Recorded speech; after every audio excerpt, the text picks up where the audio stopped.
Dobar, a vi tudi uživate? Mi smo se zdaj nasmučali in igramo ping-pong z lopari, oni no, mi dva pa ali s krožnikom ali pa s telefonom. No, igramo.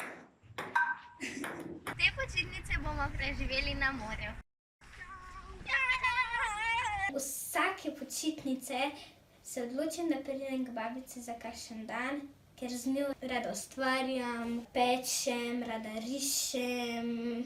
Med počitnicami rad igram košarko. Metal sem z mojima največjima prijateljema. Zdaj, ko to gledate, pomes v Italiji treniral go-kart in imel tudi tekmo. Je zelo sproščen šport. Tudi med počitnicami lahko jadramo, saj imamo primerna oblačila, ki nas grejejo.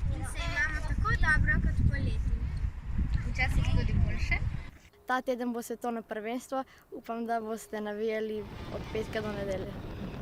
Čau!